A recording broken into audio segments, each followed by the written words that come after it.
Meanwhile, those polls also say most Americans not happy with the current direction of the country, but they're also unhappy with the choice of candidates. Now, they do have to make a decision soon. That's because early voting is officially over in New York, New Jersey, and Connecticut. So if you have not voted yet, your next and final chance is Tuesday. The most recent numbers indicate about 75 million Americans have already cast their ballot.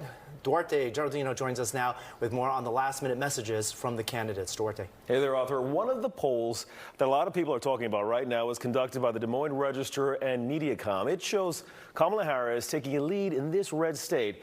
Now, it's giving Harris a 3-point lead over Trump, but it also admits there's a margin of error of 3.4%. So for a lot of people, this is tied.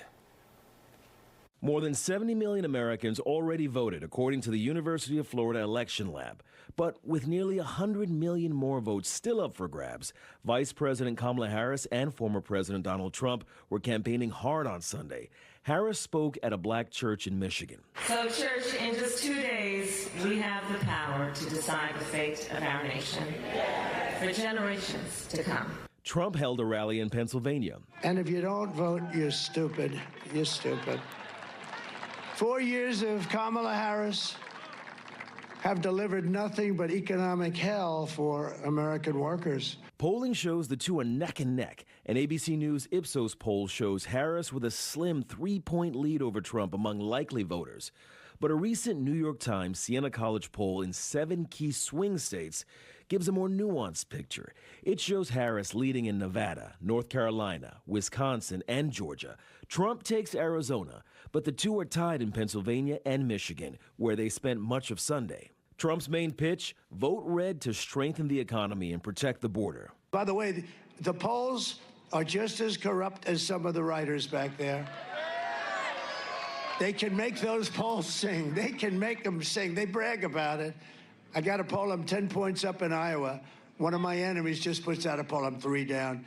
Joni Ernst called me, everyone's called me. They said, you're killing in Iowa. Harris's main pitch, unite America and protect individual rights. And while we know there are those who seek to deepen divisions, sow hate, spread fear, and cause chaos, this moment in our nation has to be about so much more than partisan politics.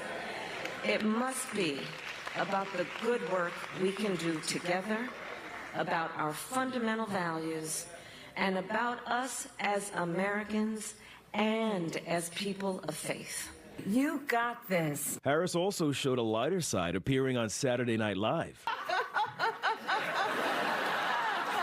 don't really laugh like that, do I? The big takeaway here is that a majority of the national polls released Sunday suggest either a tie between the candidates or Harris taking a narrow lead. But with almost 100 million votes left to be cast, it's all up in the air. Arthur, Bianca. Duarte, thank you very much. Now